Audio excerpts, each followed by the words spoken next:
I tell him of his damnation, but I doubt he fears anything but the darkness in his own mind.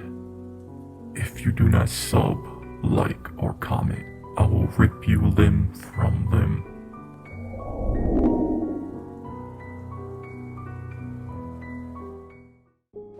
House. That's project 20th. Project 20. It was around midnight a few years ago when I heard the sound of someone breaking into my house. I don't think I had more than 20 minutes of sleep, but as soon as I heard the window being broken, I was wide awake and looking for my phone to call the police. Unfortunately, I left it downstairs charging in the kitchen, the source of the break-in. After psyching myself up to go downstairs, I saw the silhouette of a man sitting at the kitchen table. It was dark, so I couldn't see him, but the stink coming off the man was enough to curl my nose hairs. It was obvious, even without the lights on, that he was homeless. I was about to throw him out, but as soon as I turned on the lights, I couldn't help but to feel bad for the stranger. He was sickly skinny, dirty, with long, stringy hair that grew in patches, and a matching beard. The way he sat there motionless with tears forming in his 1,000-yard stare, it seemed to me that he had given up on life. I was about to tell him to get out, but as soon as I opened my mouth, I noticed that he had a shotgun on his lap. I nervously asked him what he wanted, but he didn't answer me. Instead, he just sat there still and stared straight ahead as if I wasn't even in the room with him. As a kid, I was instructed to give the homeless food instead of money since they might buy booze or drugs with it. So instead, I decided to warm the man up some leftovers in the microwave. As I did so, I prodded the stranger with questions like if he wanted me to call someone. He did not answer for a long time, and hardly noticed the food I placed in front of him once it was ready. However, once he started talking, he told me a story that would change my life forever. He said his name was Cole Dreyer and admitted to killing 20 people. I'm not at all embarrassed to say that I cried and begged for my life at this point. This only angered Cole, who ordered me to shut up and sit down so he could tell me something. Doing what he said, Cole told me that his first victim was a hooker who he choked to death. This one wasn't killed like the others because he didn't know how he wanted to do it at the time, or for that matter, knew that he had a taste for it. After killing her, Cole expected someone to come by to arrest him, but after a while, with no detectives or police coming by, Cole figured he was in the clear. Finally, having a way to vent his frustration and no longer feel like some cog in the machine, Cole's murderous fantasy took on a life of his own. Eventually, he started to consider himself the Pass-It-On Killer. The reason Cole liked that name could only be explained by his twisted sense of righteousness and questionable moral compass, which was explained to me in great detail. The gist of it was that if he killed enough pests, good things would come back to him. Symbolizing this, he would replace the head of his previous victim with the most current.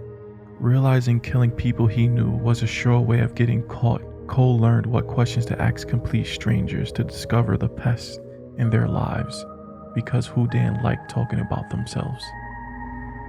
Cole explained that he was great at talking to people and could talk the devil into lighting himself on fire. Because of this gift, it was easy for Cole to learn where these people lived, worked, drove, and more. Since the murders were spread out nationwide and none of his victims had any connections to the others, authorities were at a loss. They told the public they were chasing leads, but they never even questioned Cole about his hobby. It was at this point that Cole demanded that I grab a pen and paper and jot down his tale. Who was I to say no? Even though he had his hand on the table, there was still a shotgun on his lap. I didn't want to bet that it wasn't loaded or that I was faster. The safe bet was just to write the story he was telling me and hope he would show me mercy. While scouting for the 21st victim, Cole found himself behind a small series of apartment buildings. It was here Cole started to shake as if he was scared. I heard a small group of people huddled around someone's basement apartment, whispering to whoever was inside. They were a ways away, so I couldn't make out the details at the time, but I could see that something wasn't right about them.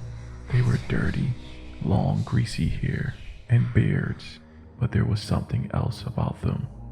Something evil. One by one, they stopped their hushed whispering and turned their gaze towards Cole. This prompted Cole to return to his car, and on the way, he dared a peek over his shoulder. When he did, they were following him, but stayed just out of the cone of light the street lamps provided. It creeped me out. I was already thinking of finding someone else to kill, because I don't like killing in apartment buildings. Too many neighbors, you know? When I saw them though, that sort of settled it. I wasn't going to go back there. Kept looking back in the mirror on the way home to see if I was being followed, but in the 5-hour drive I didn't see a thing behind me.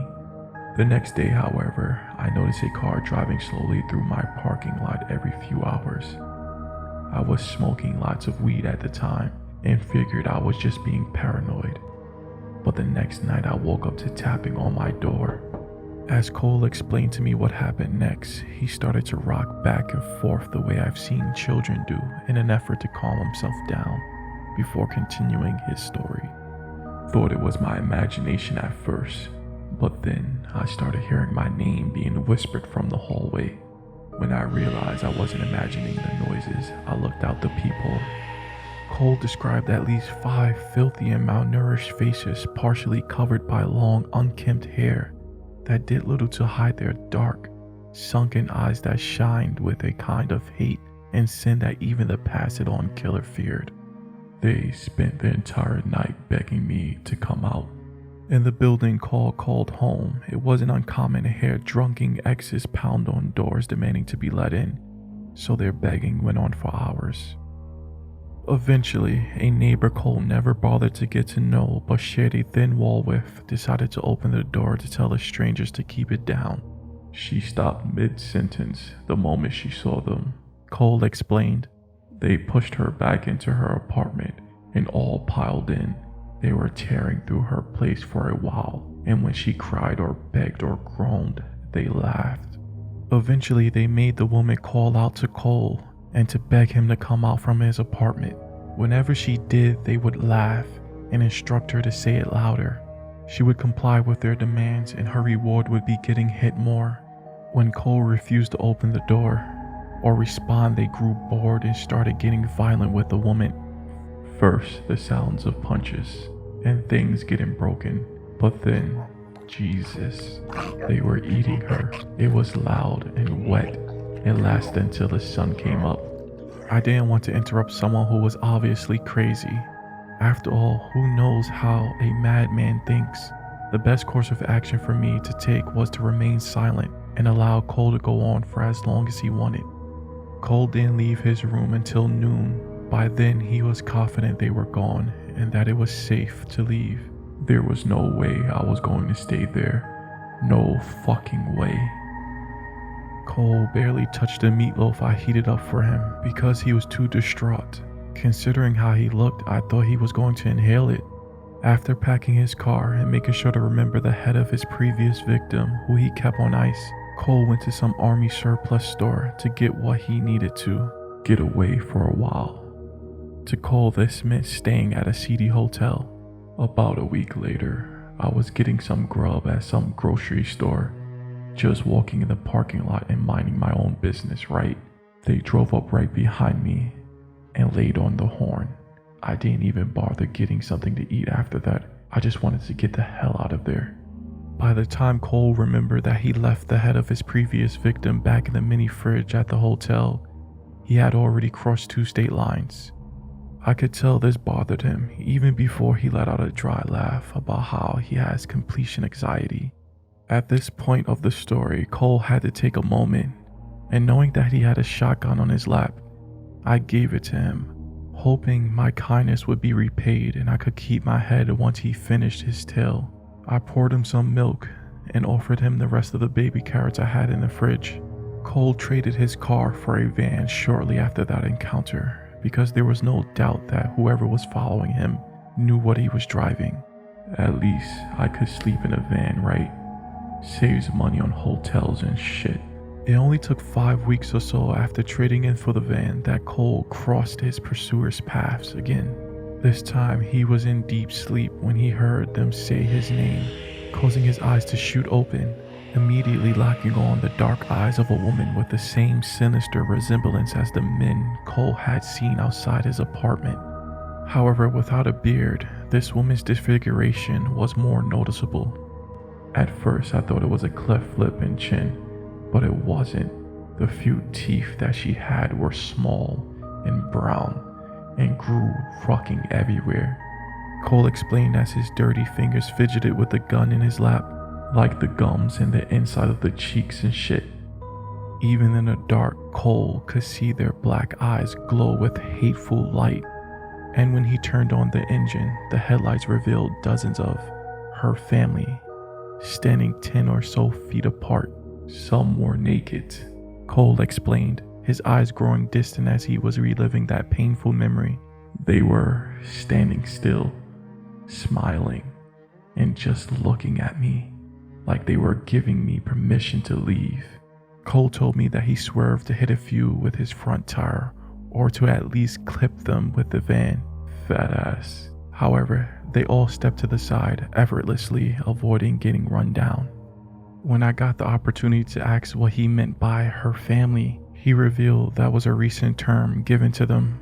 At the time, he thought they were demons or vampires, but no longer thinks that's the case for reasons he did not share at the time.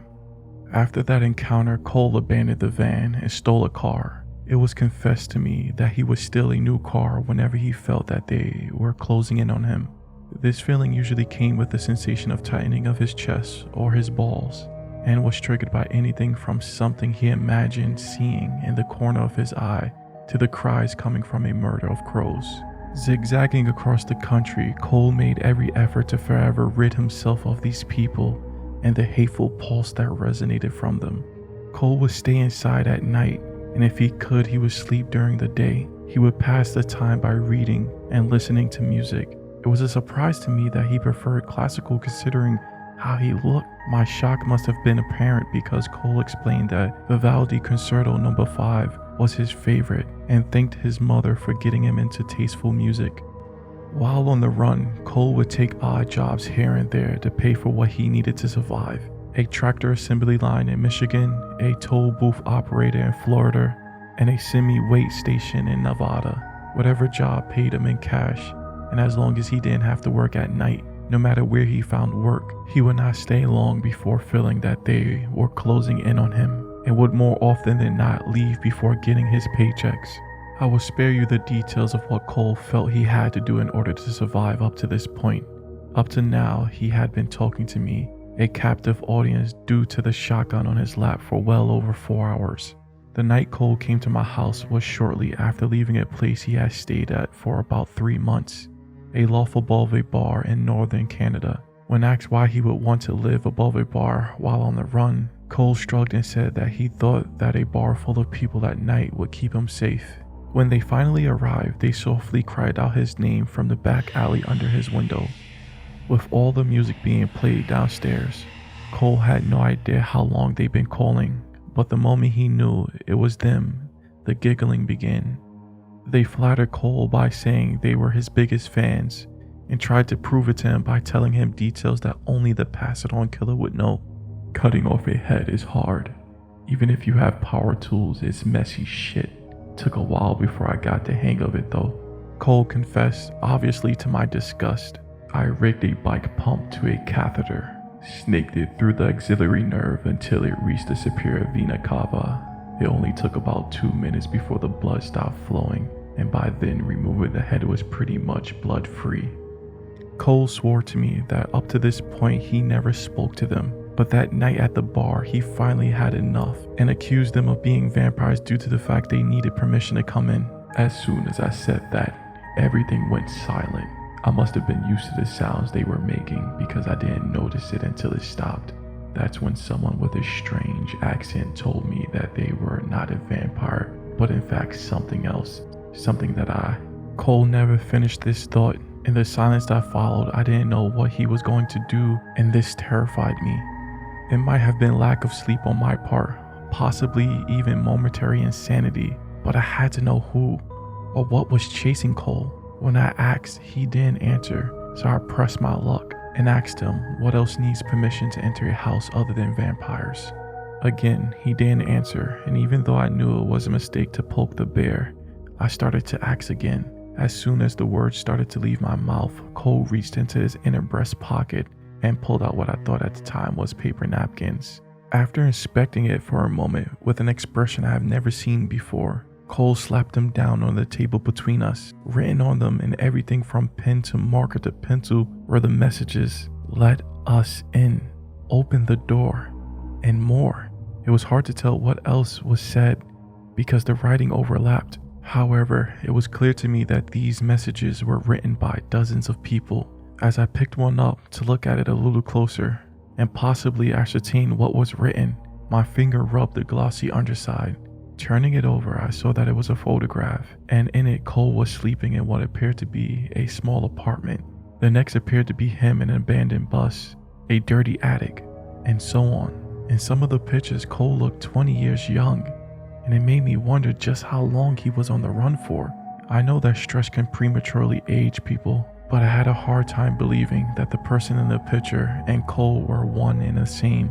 Even though there was a part of me that knew what I was looking at, I needed to hear it from the man himself. But before I could ask, Cole said, "They don't need permission to enter someone's house." As he stared blankly into the empty space behind me, we sat there quietly for what seemed like an hour before Cole said anything. When he did, it was as if he suddenly remembered that he was telling me his story and picked up where he left off, the part where they then cut the power to the apartment and the bar under him. It didn't take long before the woman tending at the bar that night was shouting at them not to come closer. They just laughed. They tore her apart, and all I can do was wait until morning to come. Cole confessed with a shake of his head as if to eject the thoughts from his mind.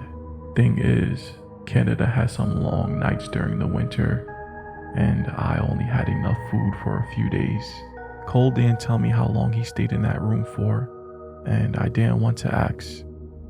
It was obvious from the 1,000-yard stare that these events were still fresh in his mind, so I kept my mouth shut. When Cole left his room, he saw gore sprinkled everywhere, like a trail of breadcrumbs that started from behind the bar and led right to my apartment. Careful not to touch anything with his bare hands, Cole told me that he emptied the cash register and stole a toolbox from the back of the office so he could switch license plates whenever he felt the need to in the future to throw his pursuers off his scent. I don't know how to stop them, but I think I have a good idea how to slow them down, Cole said. But before he could elaborate, he noticed that the sun was shining through the window, and we had been talking for hours. Thankful that he went another night without seeing them and having someone he could talk to, Cole thanked me for listening.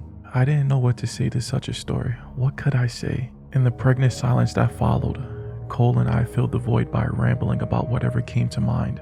My job, the annoying co-workers, and how my boss is always looking over my shoulder. As if this was at all similar to Cole's own story. I didn't think anything of Cole asking me if I liked my job or where I worked at the same time, and soon I was answering all of his questions. After a short while, Cole thanked me. At the time, I assumed that it was because I took the time to listen to him. Then he took my car keys off the counter and left without another word.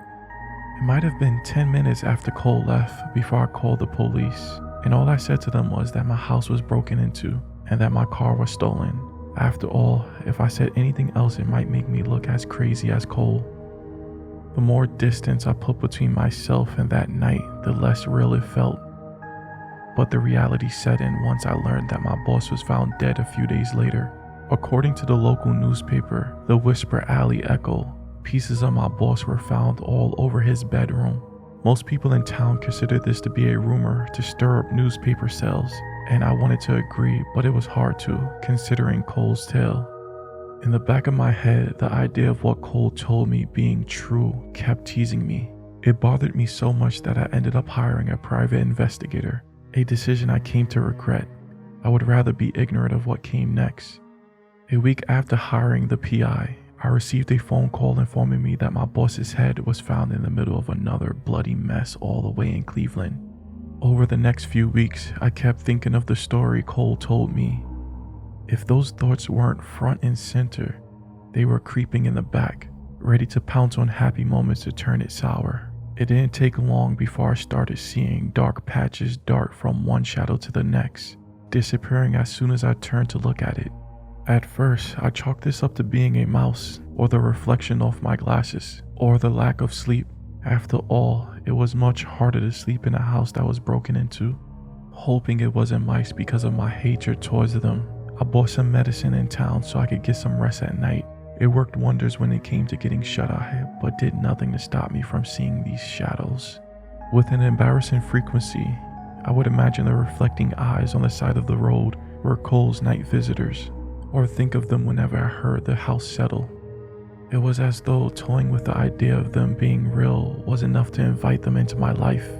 I don't recall what came first, hearing my name being called out in public, a sound similar to a murder of crows crowing, or the soft scraping at my screen windows at night. However, once I realized that the noises and the visions were real, there was no way to block them out. At night, the soft whispers were hard to make out, and the more I tried to ignore them, the more they took center stage. I could not tell how many nights I stayed up just so I could put my ear to the wall, but I can tell you it was worth the effort because unlike Cole, I know what they want. The first night I opened the door for them was terrifying, like losing one's virginity. Even with Cole's descriptions, there was no way I could have been prepared for their appearance, because they resemble humans the same way a shark looks like a minnow. During these conversations, they instructed me to share Cole's story with the world, so some of his madness could rub off on the others and season the meat. As long as I did this for them, they would allow me to live. With that in mind, it's only a matter of time before they come and visit you. Maybe it will start with seeing shadows in the corner of your eyes, the sounds of whispering, or something similar to the crowing of crows. No matter how it starts, you should know it is the beginning of the end. Once you've been seasoned enough, they will strike, and when they do, you can thank me, a better and more successful pass-it-on killer than Cole ever was. This is your buddy Darkness, and remember, darkness is only a switch away.